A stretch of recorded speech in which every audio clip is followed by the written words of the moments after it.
When you are born with wings to fly, why prefer crawl through life? Rumi का ये coat बेहद खूबसूरत है। हम सब के पास पंख हैं उड़ने के लिए। हम उन पंखों का इस्तेमाल कब करेंगे और कैसे करेंगे, ये हमारी जिंदगी को डिसाइड करने वाला मोमेंट होता है। बहरहाल मंथन में आज जो मेरे मेहमान हैं, उनसे सीखने को बहुत कुछ है, क्योंकि उन्होंने अपने पंखों को पहचाना और उससे इतनी ऊंची उड़ान भरी कि आज लोग सीखने के लिए उनकी तरफ देखते हैं। अगर मैं उन्हें हमारी इंडस्ट्री का भीष्म पितामह कहूं तो गलत बात नहीं होगी, क्योंकि वो एक ऐसे व्यक्तित्व हैं जो सीनियर मोस्ट आरजेस की कैटेगरी में आने वाले बंदों में से एक है। He is the senior most RJ of our country. उसके बाद आपने उनकी आवाज ना कहाँ नहीं सुनी होगी। 26 जनवरी की परेड में, 15 अगस्त की परेड में, जो ओथ सेरेमनीज होती है ना, प्रेसिडेंट्स और प्राइम मिनिस्टर्स लोग लेते हैं, उस सेरेमनी की भी कमेंट्री ये करते हैं, स्पोर्ट्स कमेंट्री करते हैं, वॉइस ओवर आर्टिस्ट हैं, डबिंग आर्टिस्ट हैं। इसके अलावा आपने उन्हें देखा भी होगा सीरियल्स में, फिल्मों में। आपने उन्हें देखा होगा प्रेम रतन धन पायो में, दृश्यम में, हेट स्टोरी 2 में। और सीरियल्स की अगर मैं बात करूं तो चिड़ियाघर एक सीरियल था बहुत पॉपुलर, उसमें देखा था। नीली छतरी वाले में अनगिनत नाम है, शायद मैं बहुत कम नाम ले रही हूँ। और जानते हैं उनका वर्ल्ड रिकॉर्ड भी है, और वो क्या वर्ल्ड रिकॉर्ड है ये मैं आपको नहीं बताऊंगी, क्योंकि मुझे भी बहुत इच्छा है कि आज मैं उनसे बहुत कुछ सुनूं। तो आज हमारे साथ हैं none other than Pradeep Sharma ji. तो मैं भेजती हूँ उनको एक छोटा सा रिक्वेस्ट, वो हमें जुड़ जाएंगे और हम उनसे करेंगे। आप में से किसी को इंटरेस्ट है ना ये जानने में कि मीडिया में कैसे आते हैं, अपनी आवाज से कैसे खेलते हैं, तो आप अपने सवाल पूछ सकते हैं। नमस्ते सर, वेलकम। नमस्कार। नमस्कार सर, जब मैं आपका इंट्रोडक्शन दे रही थी तो मुझे बहुत शर्म आ रही थी, क्योंकि मुझे लग रहा था कि मैं शायद एक दो चीजें ही बता पाऊंगी आपके बारे में। आप तो एक बहुत बड़ा खजाना है जिसके पास दुनिया की सारी चीजें मौजूद हैं। तो अगर मुझसे कुछ छूट गई हो ना चीजें, तो मैं आपसे धीरे धीरे करके वो बातें जरूर पूछ लूंगी। आप मुझे ये बताइए जरूर। सर, आपको हम भारतवर्ष का सीनियर मोस्ट आरजे में से एक माना जाता है आपको। आपने जी बहुत कुछ बदलते हुए अपनी नजरों में देखा है ना। टेक्नोलॉजी बदली, लोगों का बोलने का तरीका बदला, मतलब प्रोनाउंसिएशन में बहुत ज्यादा डिफरेंसेस आए। तो ये जो चीजें चेंज हुई है, कॉन्सेप्ट बदलने से लेकर टेक्नोलॉजी तक का बदलना, ये आपको कितना सही लगता है, और आप क्या ऐड करना चाहेंगे इसमें? देखिए, जहां तक मेरा ख्याल है योगिता जी, वक्त के साथ काफी कुछ बदलता है, इसमें कोई दो राय नहीं है। और हमने ब्रॉडकास्टिंग में भी और मीडिया में भी बहुत बदलाव देखे। शायद हम उन कुछ लकी पर्सन्स में से हैं जिन्होंने ये दौर बदलते हुए देखे, क्योंकि जो बहुत ही ज्यादा बदलाव हुए हैं वो पिछले मेरे ख्याल से 30 एक साल में हुए हैं। 20 से 30 साल में बहुत ज्यादा बदलाव हुए हैं, और पिछले 8 या 10 साल में तो बहुत ज्यादा। आपने खुद ही कहा कि जैसे कि कार्यक्रमों में भी बदलाव हुआ, भाषा में हुआ, प्रोनाउंसिएशन में हुआ, जो आपने कहा, इस पे कोई दो राय नहीं है कि काफी बदलाव हुए हैं और लोग उन्हें एक्सेप्ट कर रहे हैं। वो उनकी मजबूरी कहिए आप या कोई और वजह, लेकिन वो उनको एक्सेप्ट कर रहे हैं। उसकी एक वजह जो मैं समझता हूँ वो ये है कि आमतौर पर जब मैं लोगों से इंटरेक्ट करता हूँ उसमें भी बताने की कोशिश करता हूँ कि हम एक श्रोता या दर्शक की हैसियत से वो सब कुछ देखते हैं जो हमें दिखाया जा रहा है, और वो कुछ सुनते हैं जो हमें सुनाया जा रहा है। जी। तो उन्हीं में से हमारे पास चॉइस होती है, तो वो एक हमारी मजबूरी भी है। तो मैं यही कहना चाहूंगा इसके लिए। बिल्कुल ठीक कह रहे हैं आप सर। अच्छा सर, आपने एक वर्ल्ड रिकॉर्ड बनाया है ना, उसके बारे में जरा मुझे बताइए ना। मैंने ऐसा सुना और पढ़ा था आपके बारे में। तो वो वर्ल्ड रिकॉर्ड कोई एक कमेंटेटर बनाया, ये अपने आप में एक बहुत ताज्जुब करने वाली चीज थी मेरे लिए। तो प्लीज अपने एक्सपीरियंस को सबके साथ शेयर कीजिए ना। देखिए, वर्ल्ड रिकॉर्ड जहां तक सवाल है वो था लेह लद्दाख से, जब सिंधु दर्शन कार्यक्रम हुआ था लाइव। हम्म। तो ये 2001 में शायद हुआ था, और ये हाईएस्ट पॉइंट था जहां से लाइव टेलीकास्ट हुआ था। और वो कमेंट्री करने का सौभाग्य मुझे मिला। वहां जी हमारे पास कोई बूथ नहीं था, बहुत ज्यादा ठंड थी, तो जो ओवी वैन होती है जी। उसी में ड्राइवर के साथ बैठकर मैंने वो कमेंट्री की थी। आप समझ सकते हैं कि किन हालात में कमेंट्री हुई होगी, लेकिन वो एक वर्ल्ड रिकॉर्ड है। इसके अलावा जो मैंने एक कमेंट्री की थी, क्रिकेट कमेंट्री, जी भारत में पहली बार जब थ्रू सैटेलाइट कमेंट्री हुई थी, वो जी। एक जोनल मैच था क्रिकेट का। तो हिंदी में मैं कर रहा था, प्रदीप शर्मा, और हम्म। इंग्लिश में भी प्रदीप थे, वो थे प्रदीप मैगजीन, जो बहुत अच्छा। सीनियर जर्नलिस्ट रहे हैं अंग्रेजी के। जी। तो हम दोनों वो कमेंट्री कर रहे थे। तो आप लोग बोलते टाइम बोलते हैं कि शर्मा हियर मैग्जी हियर ऐसे करते होंगे एक यस। ही नाम को। जी जी, ऐसा कई बार हुआ है कि एक ही नाम के दो कमेंटेटर्स हम रहे हैं। जी। सर ये अद्भुत आपने बताया कि ड्राइवर के साथ बैठ के उसके साथ वाली सीट में बैठकर आपने जो है कमेंट्री की। और वहां के हालात तो हम समझ जी। सकते हैं। हम नॉर्मल दिल्ली में अगर हमें बोल दिया जाए कि बाहर जाके आपको पीटीसी करनी है या कोई आपको एंकरिंग करनी है तो हमारे छक्के छूट जाते हैं। तो थैंक यू एंड सलाम सर कि आपसे बहुत कुछ सीखने को आज मुझे मिलेगा और लोगों ने जो आपके साथ के लोग रहे होंगे उन्हें तो वाकई बहुत कुछ सीखने को मिला होगा। आपने एक बहुत लंबी पारी खेली है सर, 40 साल से ज्यादा का वक्त गुजार चुके हैं शायद आप इंडस्ट्री में, है ना सर? जी। है ना? जी। तो इतने सारे सालों के गुजरने के बीच में देखिए पहले के समय में सोशल मीडिया नाम की तो कोई चीज ही नहीं थी। हमें अभी तक याद बिल्कुल है नहीं। कि जब दूरदर्शन में आप लोगों के प्रोग्राम आते थे तो काम काम छोड़ के पापा जो होते हैं उस टाइम न्यूज देखने के लिए बैठा दिया करते थे क्योंकि वहां पे बहुत सेंसिबल हम्म। प्रोग्राम्स चला करते थे और कहा जाता था कि नहीं इसे देखो सीखने को बहुत कुछ मिलेगा। आपको जब आप इस इंडस्ट्री में आए तो आपने किसको देखा और आपको क्या लगा कि आपका आइडल कौन है या आप लोग ही वो थे जिन्होंने सब कुछ स्टार्ट किया? नहीं, मैं ये बिल्कुल नहीं कहूंगा कि हम लोगों ने स्टार्ट किया, क्योंकि हमसे पहले बहुत अच्छे ब्रॉडकास्टर्स हो चुके थे। और वो दौर था जब टीवी का असर बहुत ज्यादा नहीं था, रेडियो था, सिर्फ रेडियो आकाशवाणी, का था। ऑल इंडिया जी रेडियो। जी। और उसमें भी विविध भारती का क्रेज बहुत ज्यादा था। बिल्कुल तो सर। उसमें जो भी अनाउंसर्स आते थे, खासतौर पे जो न्यूज रीडर्स रहे, देवकी नंदन पांडे, अशोक वाजपेयी, विनोद कश्यप, इंदु बाही, जय नारायण शर्मा, राजेंद्र अग्रवाल, तो ये वो हम्म। लोग थे जिनको लेजेंड माना जाता था। और मेरा सौभाग्य कि उनके साथ फिर मुझे काम करने का मौका मिला। उन लोगों को जब हम सुनते थे जी तो कुछ एक प्रेरणा मिलती थी कि काश हम ऐसा कर पाए। तो मुझे मेरे फादर ही बताते हैं कि जब मैं काफी छोटा रहा तो मैं उनकी नकल करने की कोशिश करता था, या जिस अंदाज में वो समाचार बोलते थे तो मैं समाचार बोलता था। और उसके बाद फिर वो दौर भी आया जब मैंने देवकीनंदन पांडे जी के साथ स्टूडियो शेयर किया, तो वो मेरे लिए वाह। बहुत ही, उस दिन मैंने घर आकर ऑलमोस्ट उछल उछल कर सबको बताया था कि आज जानते हो मेरे साथ कौन थे? देवकीनंदन पांडे। तो देवकीनंदन पांडे साहब ऐसे थे कि अगर उनसे 1.5 या 2 फीट दूर माइक है तब भी उनकी आवाज वैसी ही आती थी, नजदीक है तब भी वैसी आती थी, पूरा स्टूडियो गूंजा करता था, मतलब हम वाह। वाइब्रेशंस महसूस कर सकते थे।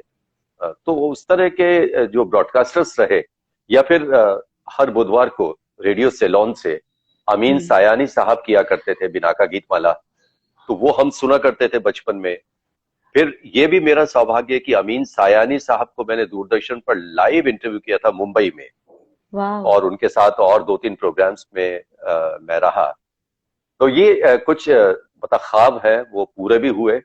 और उन लोगों को सुनकर इसमें कोई दो राय नहीं है कि हम लोगों ने बहुत कुछ सीखा, और शायद उनका 1% सीख पाए होंगे तो हमें ये नाम मिल रहा है। तो अब आप अंदाजा लगा माय लीजिए कि वो गॉड। क्या रहे होंगे। सर मैं सोच रही हूँ कि आज मैं एक लेजेंड का इंटरव्यू ले रही हूँ और आप उन लेजेंड्स की बात कर रही हैं जो आपके लिए आपके आइडल हुआ करते थे। तो बिल्कुल। मुझे लगता है कि आप उनके फर्स्ट हायर है तो आपको आपके पास तो ज्यादा संपत्ति और संपदा है जो हम आपसे ले सकते हैं। और आजकल के दौर में आप देख ही रहे हैं सर, चीजें ऐसी बदल गई हैं कि अब समझ ही नहीं आता कि अगर हम किसी को अपना आइडल कहें तो कहें किसको आखिर। कोई आइडल लाइक अपनी पोजीशन किसी ने बनाई नहीं है पिछले कुछ समय में। आपको अफसोस नहीं होता सर ये सब स्थितियां देख करके? क्या देखकर? सॉरी, आपकी ये आवाज जो कटी ये जो थोड़ी। ये जो स्थितियां हैं जहाँ पे कि हम्म। लोगों का पहले पहले आपको देख करके जैसे आप एक लेजेंड की तरह है, लोग आपको आज भी देखते हैं कि अरे उनकी आवाज है, प्रदीप शर्मा जी की आवाज है, या प्रदीप शर्मा जी यहाँ दिख रहे हैं। अब आज के दौर में हम ऐसे किसी भी न्यूज एंकर को या ब्रॉडकास्टर की आवाज को सुनकर के ऐसे दीवाने तो होते ही नहीं है। हमें लगता है ठीक है, मतलब वो जगह नहीं बना देखिए, पाए वो लोग। नहीं, ऐसा कहना मुश्किल है। जगह तो बनी है अब, वो बहुत पॉपुलर है। और आपने कुछ देर पहले कहा था सोशल मीडिया का जमाना है, बस तो वो उसी के उन्हें, जरिए। जी, वो उनको एक काफी अच्छी सपोर्ट मिलती है। मैं जस्ट आपको एक उदाहरण देना चाहूंगा कि जैसे आज अगर कुछ भी हो जाता है, मान लीजिए किसी फिल्मी हस्ती का हम्म। जन्मदिन है, तो आप तुरंत गूगल करते हैं, आपको पूरी जानकारी मिल जाती है और आप अपने कार्यक्रम तैयार कर लेते हैं। बिल्कुल ठीक आप बात है। सिर्फ सोच कर देखिए कि जब हम लोग प्रोग्राम्स किया करते थे तो हमारी हफ्तों की मेहनत रहती थी, एक्सपर्ट से जा जाकर मिलना, पुरानी मैगजीन्स का हवाला लेना, क्योंकि वो ऑथेंटिक इंटरव्यूज हुआ करते थे, तो वो हम जानकारी देते थे। लेकिन कई बार हमें आज हंसी भी आती है कि लोग जो प्रोग्राम्स करते हैं उनमें कई बार वो गलत जानकारियां इस्तेमाल करते हैं, क्योंकि वो गूगल पे उन्होंने होती हासिल है। की है कहीं और से। तो ये एक इसका ड्रॉबैक भी है, आप मेरे बिल्कुल ख्याल से। ठीक कह रहे हैं। जी। आप बिल्कुल ठीक कह रहे हैं सर। मेरा भी एक्सपीरियंस ऐसे ही था। 20 साल पहले जब मैंने शुरू किया था तो उस वक्त हम लोगों के पास भी ना गूगल नाम की चीज ही थे। नॉर्मल वो जो फोन हुआ करते थे 3310 नोकिया का, वैसे वाला फोन हुआ करता था। शिव खेड़ा जी को आना था इंटरव्यू देने के लिए। मैंने सबसे पूछा शिव खेड़ा कौन है, शिव खेड़ा कौन है। कोई बताने वाला मुझे मिला नहीं और मेरा लाइव शो था। मेरे ऑफिस में ही एक थे जिनका नाम मैं जिक्र नहीं करना चाहूंगी, बहुत सीनियर व्यक्तित्व थे। उन्होंने मुझे बड़े प्यार से बोला वो एक ज्योतिषाचार्य हैं। मैंने कहा अच्छा। अच्छा। कोइंसिडेंटली मेरे हस्बैंड का फोन आ गया। उन्होंने पूछा किसका लाइव करने जा रही हूँ। मैंने कहा शिव खेड़ा का। कहते कौन है पता है। मैंने कहा हाँ ये ज्योतिषी है। उन्होंने मुझे कहा ये बेवकूफी कर मत लेना, अच्छा हुआ मैंने तुम्हें मौके पर कॉल कर लिया। उन्होंने मुझे जल्दी जल्दी उनके बारे में बताया और मैंने कहा ओ भगवान मैं क्या करने वाली थी। तो ये वाली चीजें होती थी सर, पहले भी हुआ करती थी अगर ज्ञान की कमी हो तो। और मेरे को ऑन दी स्पॉट पकड़ा दिया गया था। मैं बिल्कुल ब्रांड न्यू एंकर थी उन दिनों। तो ये वाली योगिता जी, चीजें मैं मेरे साथ हुई हैं। आपकी बात के साथ एक बात जोड़ना चाहूंगा। 2008 की बात है ये। जी। मैं यूनिवर्सिटी ऑफ दिल्ली के कम्युनिटी रेडियो में एज प्रोग्राम ऑफिसर काम कर रहा था। मैं कुछ घंटों के लिए जाता था और मैंने वहां जाके सब जो हमारे अनाउंसर्स वगैरह है, मैंने कहा कि आज सभी ने नव भारत टाइम्स पढ़ा है। हम्म। शायद उसमें एक प्रिंटिंग मिस्टेक हो गई थी। हम्म। आशा भोसले जी का बर्थडे था हम्म। और उसमें शायद उनके फादर का नाम गलत छप गया था। दीनानाथ मंगेशकर उनके फादर का नाम, लेकिन जी। वो उनके ब्रदर का नाम उसमें उन्होंने छाप दिया, हृदयनाथ अच्छा। मंगेशकर। अच्छा। तो हर चैनल पर यही हो रहा था कि आज हृदयनाथ मंगेशकर बहुत खुश होंगे कि उनकी पुत्री ने ऐसा किया। ये तो ये असल में होता यही है कि जब हम सिर्फ और सिर्फ न्यूज़पेपर या सोशल मीडिया की ही हेल्प लेते हैं जी। तो इस तरह की गलतियां होती हैं।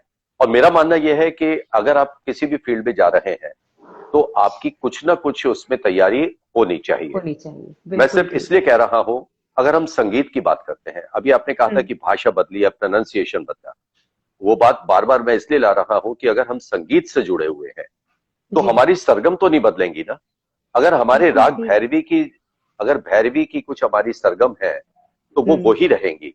हम सारे गामा पाधा निसा के आगे नहीं जा सकते। अगर मैंने राग मालकौस गाना है तो गामा गासा नीसा धानी सामा, यही उसकी सरगम रहेगी और कोई नहीं रहेगी। तो इसी तरह हाँ। से हम कहने के लिए कह रहे हैं कि हमने भाषा को बदल दिया है, हम लोग ये कहते हैं। आपने बदला नहीं है, वो कहीं ना कहीं आपकी एक मजबूरी है।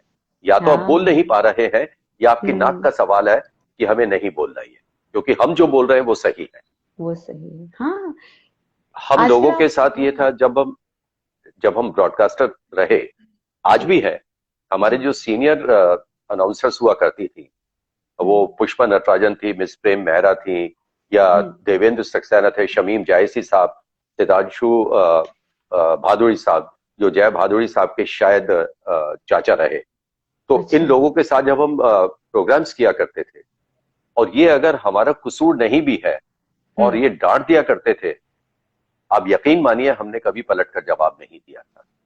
हमने उनके सामने कभी जबान खोली ही नहीं, क्योंकि अगर आपको सीखना है तो आपको सुनना भी पड़ेगा। सर बहुत गहरी बात आपने कही। और आज के दौर में अगर बच्चों को कुछ कह दिया जाए, जो ट्रेनीज होते हैं या छोटे होते हैं और आपको पता है कि कुछ गलत कर रहे हैं, तो वापस सुनने के लिए कानों को रेडी रखना होता है। इसीलिए इंसान कोशिश करता है कि ना ही बोले तो बेहतर है। अच्छा सर, ये आपने जी। मीडिया के बारे में आने के बारे में सोचा कब? आपको कब लगा कि मुझे आना चाहिए? और अपने माता पिता को आपने कैसे कन्विंस किया? क्योंकि बहुत देखिए, रेयर जॉब उन दिनों थी ना। असल में मैं थ्रू आउट फ्रीलांसर रहा, मुझे ऑफर मिली है, ऐसी बात नहीं है। मुझे बहुत से चैनल से, इवन आकाशवाणी में भी मुझसे कहा गया था कि आप न्यूज रीडर के लिए अप्लाई कर दीजिए। मैं नाम नहीं लूंगा, बहुत नामी न्यूज रीडर थे, उन्होंने कहा था तुम सिर्फ अप्लाई कर दो, तुम डिजर्व करते हो, तुम हो जाओगे और तुम्हें कोई नहीं रोक पाएगा। लेकिन मेरा मानना यह था कि आपकी क्रिएटिविटी वो खत्म हो जाती है अगर आप किसी एक पोस्ट पर चले जाते हैं मीडिया में, बिल्कुल बंध जाते हैं। जहां तक सवाल है कन्विंस करने का माता पिता को, तो मैंने जैसा कहा कि जब मैं काफी छोटा था तो मैं इन लेजेंड्स को सुना करता था और इनकी कॉपी किया करता था, और बहुत ऊंची आवाज में। तो जो हमारा ब्लॉक था पूरा, लोधी कॉलोनी में मैं पैदा हुआ, तो वहां सब वो यही कहते थे कि अब ये रेडियो शुरू हो गया। तो और दूसरी बात यह है कि मेरे मदर फादर ने कभी भी किसी काम को करने से नहीं रोका। उन्होंने हमेशा ही कहा जो करना चाहते हो वो करो, और यही मैंने अपने बच्चों के साथ भी लागू किया है कि जो उनके इंटरेस्ट की बात है लेट देम डू।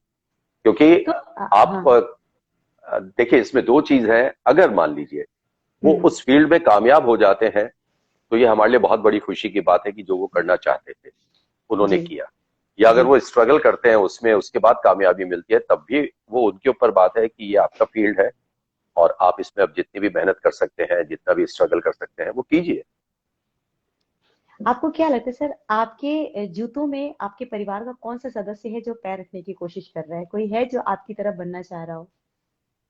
देखिए मेरे 3 बच्चे हैं, 2 बेटी 1 बेटा, और सभी मीडिया से ही जुड़े हुए हैं। अच्छा, और मैंने उनको मजबूर नहीं किया था। जी जी। मेरा बेटा वो फिल्म मेकिंग में है, डायरेक्शन में है, और बहुत अच्छा एडिटर है। ऑडियो में भी उसकी मास्टरी है, कुछ फीचर फिल्म्स में भी उसका नाम है। और मेरी बेटी वो आरजे है और वो भी डायरेक्शन में है, आजकल अपने शूट पर गई हुई है। बड़ी बेटी वो भी एनिमेशन से जुड़ी हुई है, और ये कह सकते हैं कि कुल मिला के सभी हम मीडिया से ही जुड़े हुए हैं। क्या बात है। लेकिन यहाँ मैं ये स्पष्ट करना चाहूंगा यहाँ मैं स्पष्ट करना चाहूंगा कि किसी के ऊपर ये चीज थोपी नहीं गई थी, वो उतना उनका इंटरेस्ट रहा, उन्होंने खुद ही अडेप्ट किया। Lovely sir. और सबसे बड़े गुरु गाइड उनके घर में ही थे, तो उनको कहीं टेंशन भी नहीं हुई कि हम कैसे सीखेंगे। सीखने का पूरा वर्कशॉप घर में ही था। ये सबसे अच्छी नहीं, देखिए ये मेरा मानना है कि जब बच्चे करते हैं तो फिर वो अपने हिसाब से करते हैं। गाइडेंस की जरूरत होती है जरूर, लेकिन फिर वही बात आती है कि आप उनको खुला छोड़िए। खुला छोड़ने से मतलब ये है कि वो जिस तरह करना चाहते हैं। वजह यह है कि जो हमने एक दौर देखा या जिसको हम बिल्कुल सही मानते हैं, आज के बच्चे शायद उसको सही ना माने, यानी जो आज मीडिया में है। और यही एक बहुत बड़ी बहस का विषय है। मैं कई चैनल्स में जाता हूँ तो वहां जब कुछ नए बच्चे मिलते हैं तो वो सिर्फ यही कहते हैं कि सर आप इसको ऐसे कैसे बोल गए, हमें तो बहुत मुश्किल हो रही थी। तो मैंने उनसे कहा सिर्फ कि अभ्यास की बात है, जब तक आप उसकी प्रैक्टिस नहीं करेंगे। और एक और चीज है योगिता जी, मेरा मानना यह है जब तक आप बहुत अच्छा साहित्य नहीं पढ़ते हैं, आप अच्छा सोच नहीं सकते, आप अच्छा लिख नहीं सकते, और आप अच्छा बोल भी नहीं सकते। तो मेरा मानना यह है कि आपको बोलने की, लिखने की, पढ़ने की, तीनों की आदत होनी चाहिए। अगर आप मीडिया में जाना चाहते हैं या आप अपना व्यक्तित्व भी निखारना चाहते हैं, तब भी आपको इन तीनों चीजों की जरूरत है। तभी आप दो आदमियों के बीच में बैठ के ढंग की बात कर पाएंगे, या आपको कोई सुनना चाहेगा, या आपका प्रभाव पड़ेगा। ये मेरा मानना है। आपसे बात करने में सच में बहुत मजा आ रहा है, क्योंकि वो ना, मैंने बताया ना, गुरु के साथ बैठे तो कुछ ना कुछ गुण आप सीखने की कोशिश कर ही लेते हैं। तो ये आपकी आज वाली बात जो है उसको बांध कर रखूंगी गांठ। और खैर मैं तो पढ़ती लिखती रहती हूँ, पर ये चीज अब मैं रेगुलर बना लूंगी। ये आज मैंने आपसे सीख लिया। सर, फिल्मों में आप कैसे आ गए? देखिए, आपकी आवाज तो दुनिया पहचानती थी, अब चेहरा जब आपका पहुंचा तो किसने आपको प्रेरणा दी कि आप फिल्मों में भी अब आइए? वैसे तो जब मैं 13 या 14 साल का था तो फिल्म्स डिवीजन की एक डॉक्यूमेंट्री में मैंने एक्ट किया था। लेकिन जैसे मैंने कहा कि मेरे बच्चे वो भी मीडिया से जुड़े हुए हैं, तो हम अभी लगभग 10 साल मुंबई में रहे हैं। तो वहां मैं बहुत से इंस्टीट्यूट्स में पढ़ाता भी हूँ। दिल्ली में भी पढ़ाता हूँ, जर्नलिज्म, मास कॉम, वॉइस कल्चर, ये सब कुछ। तो फिर वहां मुझसे बहुत से लोगों ने कहा कि आप साथ साथ ये भी क्यों नहीं करते। तो कुछ सीरियल्स में किया, कुछ फिल्म्स में किया, तो वो सिलसिला चलता रहा। तो अभी मुंबई से वापसी हो गई है, लेकिन उसके बाद भी अभी ये चल रहा है। उसके बाद भी मैंने 3 या 4 प्रोजेक्ट्स किए हैं। तो बस वो ये कह सकते हैं कि उसी फील्ड में काम कर रहा था तो कहा गया, ऑडिशंस दिए। ये बात है कि आपको मुंबई में ऑडिशंस देने पड़ते हैं। फिर हाँ। ये हो जाता है कि कुछ खास रोल्स के लिए वो पहले ही आपको कंसिडर कर लेते हैं तो आपको बुला लेंगे। नहीं तो मुंबई के नामी आर्टिस्ट, उनके भी कुछ खास तरह के अगर रोल हैं तो उनके लिए भी ऑडिशन होते हैं, बाकायदा ऑडिशन होते हैं। सर, आपका अब तक का, जैसे हम किसी भी सफर में होते हैं तो हमें लगता है कि हमारा एक ड्रीम होता है, तो मुझे ये लग रहा था, मैंने सोचा कि आपसे पूछूंगी जरूर कि क्या आपने अपने सारे सपने पूरे कर लिए हैं या अब भी कुछ ऐसा है जो हासिल करना बाकी है? जिंदगी का नाम ही है सपने देखना और उन्हें पूरा करने की कोशिश करना। आपके सपने कभी पूरे नहीं होते। अगर आपकी एक इच्छा पूरी हो गई, मैं सपना नहीं कह रहा, तो आपकी दूसरी इच्छा जन्म ले लेती है। अगर आपने सोचा कि मुझे एंकर बनना है, जैसा आप टीवी एंकर हैं, जी। तो यही आपका फुल स्टॉप नहीं लग गया होगा। उसके बाद आपने और 10 चीजें सोची होंगी कि अब मुझे ये करना है। तो जिंदगी का नाम ही मेरे ख्याल से सपने देखना और उन्हें पूरा करने की कोशिश करना है। तो अभी भी बहुत कुछ ऐसा है जो मन में तो आता है कि करें, कुछ कुछ करने की कोशिश भी रहती है। चल रहा है बस ये सफर इसी तरह। क्या अपना कोई एक सपना बता पाएंगे, मतलब अगर आपको लगता है कि वो सीक्रेट नहीं रखना है तो अगर आप बताएंगे तो मजा आएगा सुनने में, कोई ऐसा सबसे नहीं, बड़ा ऐसा ड्रीम। कुछ नहीं। मेरा वैसे एक सपना है जरूर, कुछ प्रोडक्शन करने का। अ, लेकिन उसके लिए आप जानते हैं कि पैसा बहुत जरूरी है। तो कई बार वो सोचकर थोड़ा सा फिर कदम पीछे हट जाते हैं। लेकिन मैं 2-3 विषय हैं जिन पर फिल्म बनाना चाहता हूं, और ये मैं कह सकता हूं कि उन पर अभी तक फिल्म नहीं बनी है। मेरे स्नॉप्सिस वगैरह सब तैयार हैं और देखते हैं क्या होता है। लुकिंग फॉरवर्ड सर, सपना देखा है आपने तो आप उसे जरूर जरूर पूरा करेंगे। जिस हिसाब से आप काम करते आ रहे हैं, मुझे लगता नहीं है कि आप पीछे हटेंगे। सर, एक सवाल मेरे मन में रहता है हमेशा, जब हम पहले रेडियो सुना करते थे तो जिस हम्म, तरीके की शैली, भाषा शैली का इस्तेमाल किया जाता था, जिस तरीके से बड़े प्यार से अमीन सयानी जी का आपने नाम लिया, वो जिस तरीके से बोला करते थे तब में और अब के जो आरजे होते हैं, बहुत जबरदस्त वाला फर्क है। मतलब हम्म। इतना लंबा आपको फर्क बताऊं जो मुझे समझ में आता है जब मैं सुनती हूँ तो। आपको क्या लगता है कि जो ये ट्रांसफॉर्मेशन हुआ है, आपको ये आज के हिसाब से, इस दौर के हिसाब से बहुत सही लगता है, या आपको लगता है कि कहीं ना कहीं इस ट्रांसफॉर्मेशन की वजह से हमारे व्यक्तित्व पर उसका बहुत बुरा असर या अपना प्रभाव पड़ा है, अब उसे अच्छा कहें या बुरा कहें? देखिए, ये फिर वही बहस का मुद्दा हो जाता है और यूथ इस चीज को एक्सेप्ट करने के लिए तैयार नहीं है कि कुछ जगह वो गलत हो जाते हैं। अब जैसे आपने कहा कि वो शैली, अ, इसके साथ जुड़ी हुई मैं एक बात बताना चाहूंगा आपको, क्योंकि मैं भाषा भी पढ़ाता हूं जी। कि आपको मीडिया में किस तरह की भाषा का इस्तेमाल करना चाहिए। और मैं हमेशा स्टूडेंट्स को एक बात से कन्विंस करने की कोशिश करता हूं, और वो ये है कि इस वक्त आप मुझसे बात कर रही हैं, ये एक बिल्कुल अलग शैली है। हम्म। अगर आप मेरे घर में आई भी होती या मैं आपके घर किसी काम से आता, आप मुझसे इनफॉर्मल वे में बात कर रही होती तो बिल्कुल ही अलग होता वो था। जी। ठीक है। दूसरी जी। बात, अगर आप मान लीजिए हम उम्र कुछ दोस्त बैठे हुए हैं, आपका बात करने का अंदाज ही अलग होगा। क्या वजह है कि जैसे ही आपके फादर मदर दादा दादी या नाना नानी अंदर आ जाते हैं, बड़ा भाई बहन आ जाते हैं, आपकी टोन चेंज हो जाती है, आपकी भाषा चेंज हो जाती है, आंखों ही आंखों में इशारे हो जाते हैं कि कोई आ रहा है। क्यों? इसका मतलब यह है कि हर फील्ड के लिए, हर जगह के लिए एक प्रिस्क्राइब्ड लैंग्वेज होती है। अगर हम्म। आप एक साहित्यकार हैं तो आप उन शब्दों का भी इस्तेमाल करेंगे जो सिर्फ डिक्शनरी में नजर आते हैं, लेकिन वही खूबसूरती होती है आपकी रचना की। हाँ, अगर उन शब्दों को आप रोजाना की बोलचाल की भाषा में इस्तेमाल करेंगे तो फिर लोग आपको ये कहेंगे कि बहुत बड़े अपने आप को विद्वान समझते हैं ये। जहां तक सवाल है फर्क आने का, कुछ डूज एंड डोंट्स होते हैं जो, कम से कम मुझे एक बात की खुशी है कि आकाशवाणी में यानी ऑल इंडिया रेडियो में हम लोगों को जो बातें सिखाई गई, हम्म। उन्हें भले ही आप ये कह दें कि वो गुजरे जमाने की बात है या वो पिछड़ी बातें हैं, लेकिन हर जगह के डूज एंड डोंट्स होते हैं जो हमें सिखाए गए थे।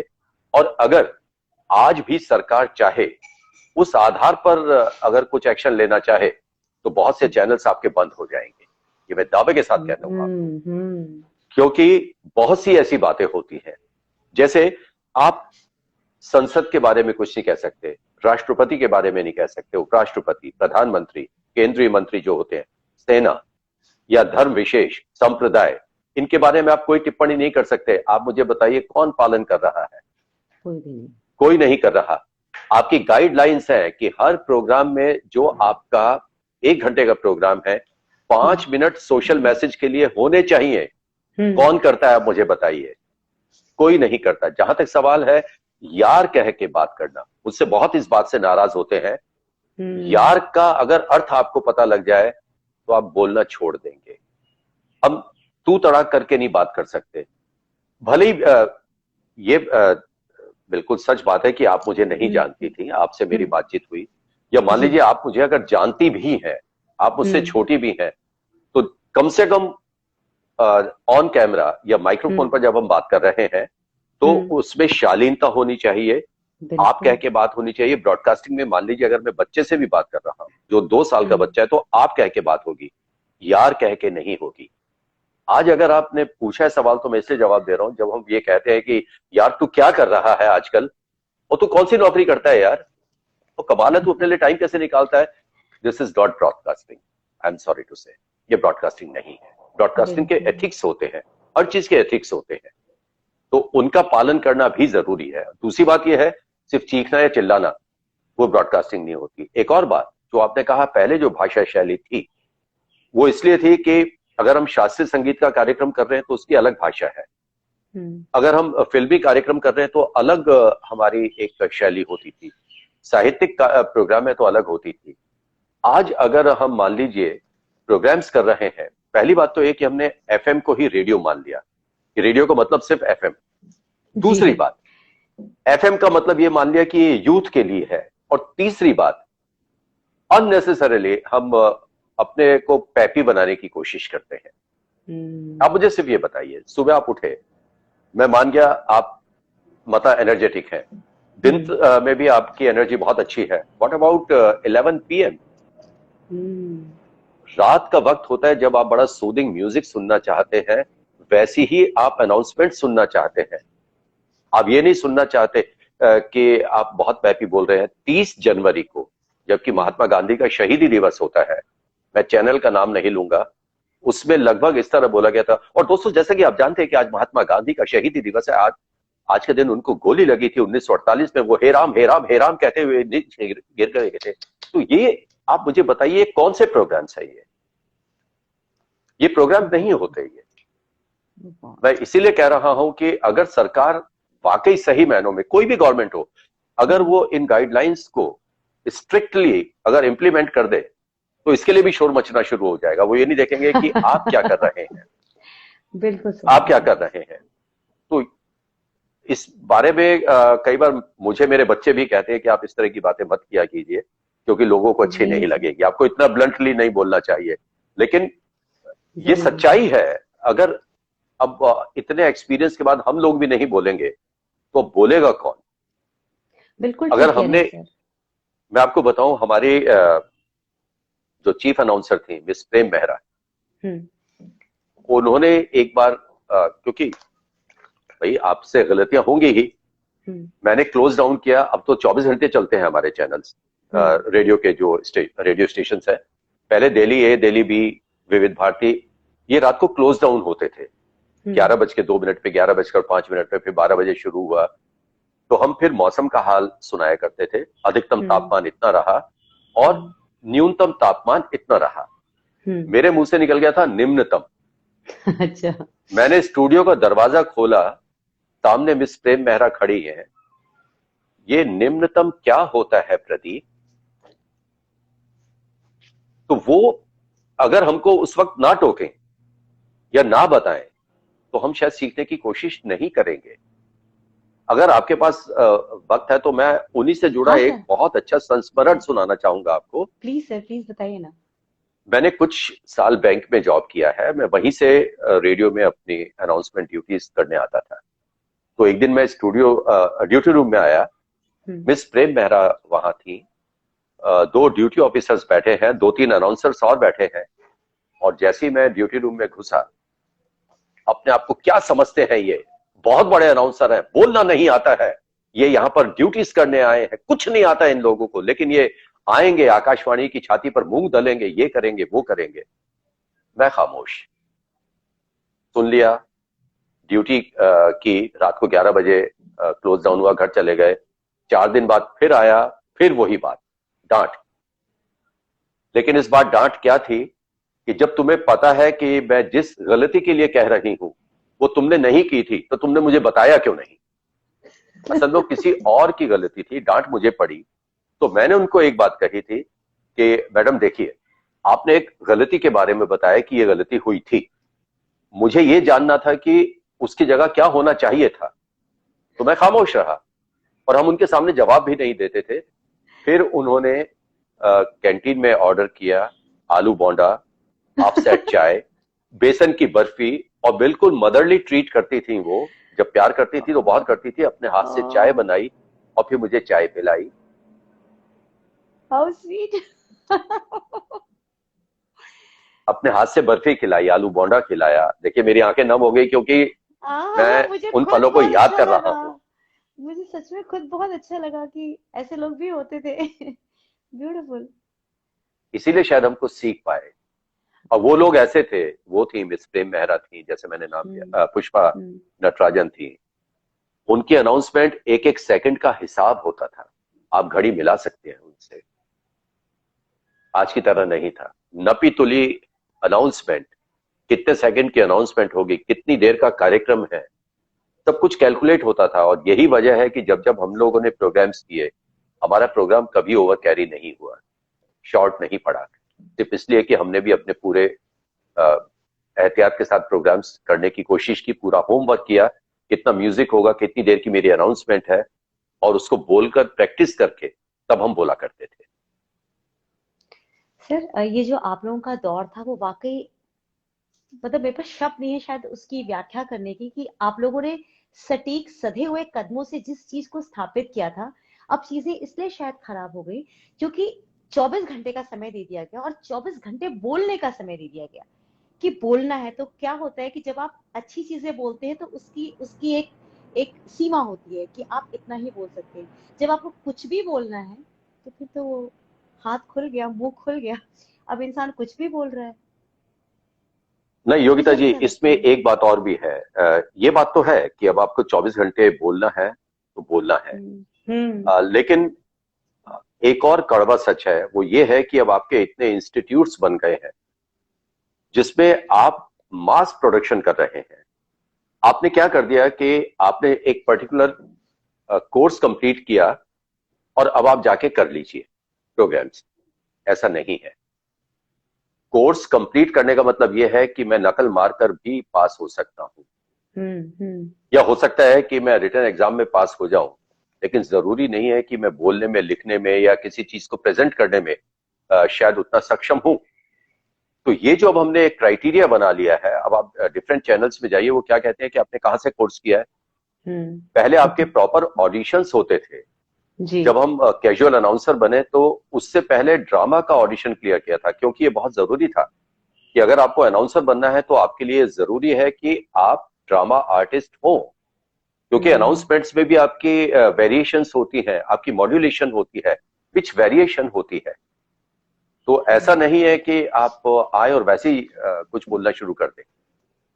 तो यही वजह है। अगर आपने कभी गौर किया हो, मुझे नहीं पता कि आपने रेडियो की न्यूज कितनी सुनी, लेकिन एक दौर रहा 5 या 6 दशक तक, लगभग एक सा स्टाइल था, ये आकाशवाणी है। अब आप प्रदीप शर्मा से समाचार सुनिए, क्योंकि बहुत वो लंबा सुना है। उसकी तो उसमें क्या होता है कि ये आपका एक इंडिकेशन भी होता है कि समाचार शुरू हो गए हैं। मैं एक फिल्म का नाम नहीं लूंगा, बल्कि 2 फिल्म्स में मेरे साथ हुआ ऐसा। मुझे डबिंग के लिए बुलाया गया बॉम्बे में, जिसमें रेडियो का एक पोर्शन था। मैंने दूसरी चीज भी डब की और मुझे रेडियो का भी एक पोर्शन करना था। 1950 या 52 के आसपास उस दौर को वो दिखाया जा रहा है, और उसमें जो अनाउंसमेंट्स दी गई वो बिल्कुल जो हमारी आज की एफएम की होती है।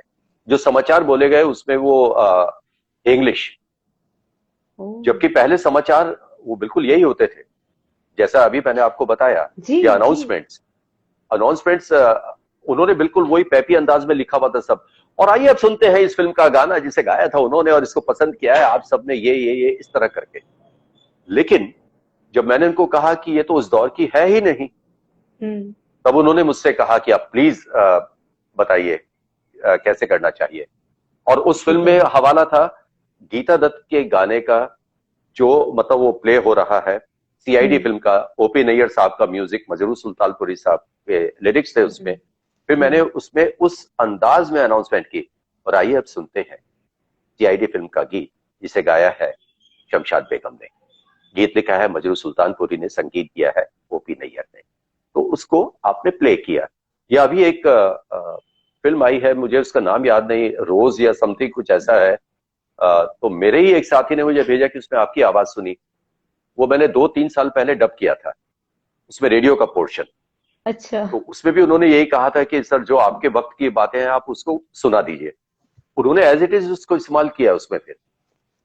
अरे तो वाह। उन्होंने भी जो लिखा हुआ था वो आज के वक्त के हिसाब से लिखा था। जो एफएम, मैंने अभी आपसे कहा था ना कि हमने रेडियो को मान लिया है, सिर्फ एफएम जो है वही रेडियो है। जबकि एफएम एक बहुत छोटा सा पोर्शन है रेडियो का। रेडियो लोग जानते ही नहीं रेडियो क्या होता है। काश लोग रेडियो सुनने की प्रैक्टिस दोबारा शुरू करें। काश वो समझे कि रेडियो क्या होता है। काश वो ये समझे रेडियो की ताकत क्या होती है। काश वो ये समझ पाए कि एक ब्रॉडकास्टर की क्वालिटीज क्या होती हैं। अगर आज हम टीवी पर कर रहे हैं तो कैमरा कोई और ऑपरेट कर रहा है, आपके बहुत से अलग अलग लाइटिंग का है, सब कुछ। रेडियो में आपने शेव किया नहीं किया, योगिता ने मेकअप किया नहीं किया, कौन परवाह करता है। आप वहां गए, आपने सिर्फ अपनी आवाज का कमाल दिखाया। क्योंकि ये मैं पढ़ाता भी हूं कि जब हम एक प्रोग्राम करते हैं तो आप एक साथ लाखों दिमाग में अलग अलग तस्वीर क्रिएट करते हैं, जबकि टीवी पर आप सिर्फ और सिर्फ अपनी स्क्रीन के साथ बंध जाते हैं। आप उसके अलावा ना कुछ सोच सकते हैं ना उसका तसव्वुर कर सकते हैं। रेडियो में अगर मान लीजिए मैंने किसी टूटे हुए आशिक की बात की है और मेरी नरेशन चल रही है, तो आपके दिमाग में वो कुछ और तस्वीर बनेगी। जो मुझे इस वक्त हैदराबाद में सुन रहा है वो कुछ और सोच रहा है, जो असम में सुन रहा है, मणिपुर में सुन रहा है, वो कुछ और सोच रहा है। सबके दिमाग में एक अलग तस्वीर आएगी। हो सकता है सबकी आंखें नम भी हो जाएं, लेकिन अलग अलग तस्वीर उनको सोचकर तब वो कुछ अपनी आंखों को शायद नम कर पाएंगे। टीवी में ऐसा नहीं है। गॉड। जबकि मैंने रेडियो टीवी बिल्कुल बराबर किया है। मैंने टीवी भी उतना ही किया है जितना रेडियो किया है। आज ना मुझे ऐसा लग रहा है कि ये जो सेशन मैं आज आपसे ले रही हूँ, आज से 20 साल पहले मैंने आपसे सेशन लिया होता तो आज योगिता सिंह कुछ बन गई होती और भी बहुत बेहतरीन। नहीं, योगिता सिंह बहुत बनी हुई है, और कितना बनेंगी आप। नहीं सर नहीं, जब किसी लेजेंड के सामने बैठिए तो समझ में आता है कि हम कितने पानी में हैं। एहसास होता है अपने आप को नापते हैं, अरे भैया हम तो कहीं भी नहीं खड़े हैं अभी तक।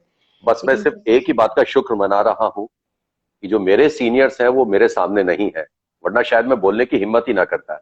वो इनमें भी 10 गलतियां निकाल देते। ये क्यों बोला तुमने, ऐसा क्यों करा था। तो मैं इसीलिए कह रहा हूं कि अगर हमने उनका 1% भी सीखा होगा, मैं अभी भी कह रहा हूं, मैं ईमानदारी से कह रहा हूं ये बात, अगर हमने वाकई उनका 1% भी सीखा हो तो शायद हम बहुत कुछ सीख गए। मुंबई में मैं एक सीरियल कर रहा था, मुझे उसका नाम याद नहीं आ रहा, मिस्टर सुधीर पांडे। मिस्टर सुधीर पांडे देवकी नंदन पांडे साहब के बेटे हैं। बहुत अच्छे एक्टर हैं, बहुत ही अच्छे एक्टर हैं। तो जब हमने 2 सीन्स किए उसके बाद लंच ब्रेक हो गया, तो वैसी बात शुरू हुई। तो उन्होंने कहा तुमने तो रेडियो बहुत किया है। तो फिर मैंने कहा जी, आपके फादर के साथ भी मुझे मौका मिला कि मैं स्टूडियो शेयर कर पाऊं। फिर उनके फादर की बात शुरू हो गई, दूसरे ब्रॉडकास्टर्स की बात शुरू हो गई, और उन्होंने भी यही कहा कि अब हम कुछ नहीं कहते सिर्फ इसलिए कि अब कहने का फायदा नहीं रहा। पर सर बोलना चाहिए। अगर आप लोग मुखर नहीं होंगे तो आज के जो बच्चे हैं, मुझे लगता है कि आने वाली जनरेशन तो बिल्कुल भूल जाएगी, बिल्कुल भूल जाएगी कि आप लोगों ने क्या बसाया बनाया था, क्या शैली हुआ करती थी। धूमिल तो हो ही चुकी है। आने वाले समय में शायद समाप्त हो जाएगी बिल्कुल, फिर एक नई शैली शुरू हो जाएगी जिसमें हिंदी, हो इंग्लिश, चुकी है। कन्नड़ा सब मिक्स हो चुका होगा। नहीं, वो तो हो ठीक है। चुकी है, देखिए बहुत हो गई अच्छा। है, लेकिन शब्दों का जो चयन होता है वो बहुत महत्वपूर्ण होता है, बहुत महत्वपूर्ण होता है। ब्रॉडकास्टिंग के लिए अलग तरह के शब्द है। और मेरे लिए ये खुशी की बात है कि जैसे मैंने कमेंट्री भी की, तो मैं इसका उदाहरण देके भी बताता हूं कि टेस्ट मैच की कमेंट्री अलग होती है, वनडे की अलग होती है, T20 की अलग होती है। तो इसी तरह हमारे जो अलग अलग प्रोग्राम्स हैं उनकी भी शैली तो अलग होती है ना, उनके लिए शब्द हम्म, भी अलग होते हैं। काश लोग समझ पाए इस चीज को जल्दी से भगवान, ताकि सब चीजें वापस ठीक हो जाए, अच्छी हो जाए, और नई जनरेशन जो अब आने वाली है कम से कम उन्हें तो कुछ अच्छी चीज हम दे सके। सर एक चीज बताइएगा, जी। आप जब टूटते हैं, दुनिया में ऐसा कोई इंसान नहीं जो कभी कभी हारता नहीं है हर वक्त और हालात से, आपके साथ कभी ऐसी सिचुएशन आती है तो उस वक्त आप किन शब्दों को लेकर के खुद को मोटिवेट करते हैं? मैं ईमानदारी से कहना चाहूंगा कि बहुत सी जगह मुझे बहुत निराशा हुई है, चाहे वो सिलेक्शन की बात हो या कई बार ऑडिशंस में भी। अ, वजह यह है कि सबकी अपनी अपनी एक सोच होती है कि मुझे कैसा आर्टिस्ट चाहिए या क्या चाहिए। अ, लेकिन मैं निराश तब ज्यादा होता हूं जब कोई अधकचरा आदमी वो सामने आ जाता है। अगर उसने ऑडिशन लिया है और उसने सिर्फ इसलिए मुझे रिजेक्ट किया क्योंकि मैं सही बोल रहा हूं, वो गलत जानते हैं, गलत बोल रहे हैं, तो वो ये अपेक्षा करते हैं कि मैं वैसा ही बोलूं। वो हम्म। मेरे उसमें नहीं है, मेरा फोटे नहीं है। अगर मान लीजिए शब्द होता है कि क्षमा कीजिए, क्षमा, क्ष बहुत मुश्किल से निकलता है, और मुझसे कहा जाए कि आप बोलिए क्षमा कीजिए, क्षमा मैं नहीं बोल कीजिए। सकता, मैं नहीं बोल सकता, माफी चाहता हूं। तो वो कहते हैं कि हम आपको पैसे दे रहे हैं, पैसे दे रहे हैं, लेकिन आप मेरा नाम भी तो धूमिल कर रहे हैं, मैं हम्म। उसकी तो आपको आज्ञा नहीं दे सकता। डिस्कवरी के लिए अ, ये भी मेरे लिए खुशी की बात है कि दिल्ली में शायद पहली रिकॉर्डिंग मैंने ही की थी जब शुरुआत हुई थी। अरे। तो डिस्कवरी में, नेशनल जियोग्राफिक चैनल में, दो तीन शब्द जब हमारे डबिंग डायरेक्टर्स थे, उन्होंने कहा सर आप कह रहे हैं, मैंने कहा बिल्कुल कह रहे, तो अब हम लड़ाई कर लेंगे उनसे। वो शब्द थे गुफा। सब बोलते हैं गुफा, हाँ। राइट वर्ड इज गुफा। गुफा हिंदी का शब्द है, इसमें नुक्ता लग ही नहीं सकता किसी भी हालत में। सर ऐसे हम ही बड़े हो गए गुफा गुफा करते करते। गुफा। और जब हम कहते हैं ना कि आपका बात करने का लहजा लहजा ठीक नहीं है, आपके हिसाब से क्या होना चाहिए ये? लहजा। तो लहजा लहजा। क्या है? नहीं, मैं लहजा तो या लहजा? लहजा लहजा, जी। शायद क्योंकि मुझे मुझे किसी ने सिखाया था, तो उन्होंने मुझे लहजा बोलना बोला था। अगर उन्होंने बताया था तो उन्होंने बिल्कुल ठीक बताया आपको, और यही मैंने हम्म। चैनल्स में भी ठीक करवाया। क्योंकि हम्म। लहजा ज्यादातर लोग बोलते हैं, हमारी फिल्मों में आर्टिस्ट भी बोलते हैं, वो उर्दू हमारे समझते हैं एंकर्स भी बिल्कुल। बोलते हैं। हाँ। लहजा और लहजा दोनों उर्दू के अल्फाज हैं। हम्म। लहजा मेरा बात करने का तरीका, इसमें भी नुक्ता है, तरीका, हाँ तरीका। जी। ठीक है, हम्म। यानी मेरा बात करने का ढंग। और लहजा होता है माइक्रो सेकंड, एक छोटा सा लम्हा, दैट इज कॉल्ड लहजा। और ये आपकी शेरो शायरी में इस्तेमाल होता है। लहजा बा लहजा जिंदगी गुजरती चली गई, या चार लहजा रुको हम अभी आते हैं। हम बोलते हैं ना कि 5 सेकंड हाँ रुको। हाँ। जी हैदराबाद जी में जी। अभी भी लोग बोलते हैं अरे 5 लहजा रुकी है, हम अभी आते हैं। अब लहजा मैं इसे मीन्स। मैं अपने शब्दों में प्रयोग करूंगी, आपने बहुत अच्छा बताया ये। तो हम्म। ये चीजें बहुत जरूरी होती है, और इसीलिए जो आपने कहा था प्रोनाउंसिएशन की बात, यही शायद मेरी सबसे बड़ी शक्ति है। अगर आपका प्रोनाउंसिएशन ठीक नहीं है तो आप अनजाने में लोगों को गालियां तक दे जाते हैं, शायद आपको नहीं पता। गालियां दे जाते हैं, आप लोगों को अय्याश तक कह देते हैं, आप बहुत कुछ कह देते हैं और आपको पता ही नहीं है। और जब आपसे कहा जाए, आपसे मतलब जो बोल रहे हैं, हाँ हाँ। कि आपने ये गलत बोल दिया, तो वो ये कहते हैं कि आप अपने काम से काम रखिए, हमें पता है हम क्या बोल रहे हैं। ये ओह। होता है। तो ऐसे में अब वाह आप क्या वाह, कहिएगा? सच बात है सर। आपके साथ बात करके सर बहुत बहुत बहुत अच्छा लगा। मेरे लिए एक लर्निंग एक्सपीरियंस है, और जितने लोग इस प्रोग्राम को बाद में देखेंगे उन सब के लिए एक लर्निंग एक्सपीरियंस होगा। और मैं चाहती हूँ कि आप शुभकामनाएं मुझे दें, मेरे इस प्रोग्राम को दें, ताकि इसके माध्यम से मैं और लोगों को एजुकेट कर सकूं, वो पहुंचा सकूं जो आज मुझ तक आपने पहुंचाया है। आपका बहुत धन्यवाद सर। योगिता जी, आपको, आपके इस प्रोग्राम को और आपके सभी देखने और सुनने वालों को शुभकामनाएं हैं। और मैं तो यही चाहूंगा कि ब्रॉडकास्टिंग से इसी तरह जुड़े रहिए और जहां तक हो सके लोगों का मनोरंजन तो कीजिए ही, लेकिन एक प्रोग्राम की सार्थकता तभी है जब आप उन तक कुछ उसके माध्यम से संदेश भी पहुंचाएं। जैसे चलते चलते मैं कहना चाहूंगा, रेडियो के 3 एलिमेंट्स माने जाते हैं: एजुकेशन, इंफॉर्मेशन और एंटरटेनमेंट। और इस लिहाज से अगर हम देखें तो कंप्लीट रेडियो स्टेशन है विविध भारती। अब से नहीं, बहुत पहले से चल रहा है। और जो प्राइवेट चैनल्स भी चल रहे हैं, ये भी आकाशवाणी के जो पहले प्रोग्राम्स रहे, जो हम 20-25 साल पहले दूसरे ब्रॉडकास्टर्स भी कर चुके हैं, उन्हीं का आधार है, वही कार्यक्रम चल रहे हैं। तो मैं यही चाहूंगा कि आप अपने इस कार्यक्रम को इसी तरह से एंजॉय करती रहिए, ऐसे ही प्रोग्राम्स करती रहिए। बहुत बहुत शुभकामनाएं। Thank you so much sir, बहुत बहुत धन्यवाद, दिल से आपका धन्यवाद। आपने समय दिया, आज अपनी अपनी बातें हमसे शेयर की, ये मेरे लिए और मेरे मंथन के लिए, आज मेरे मंथन की सार्थकता मुझे लगता है कि आज आपके आने से हुई है। बहुत लेकिन धन्यवाद सर आपका। मंथन क्योंकि आपने कहा, तो इसलिए बस मैं इन्हीं शब्दों के साथ विदा लूंगा, क्योंकि आज आपने मेरा इतना मंथन करवा दिया कि उनमें से ये उद्गार वो बाहर आए। और बस इन्हीं शब्दों के साथ आपका भी बहुत बहुत धन्यवाद। थैंक यू सर, धन्यवाद, नमस्ते।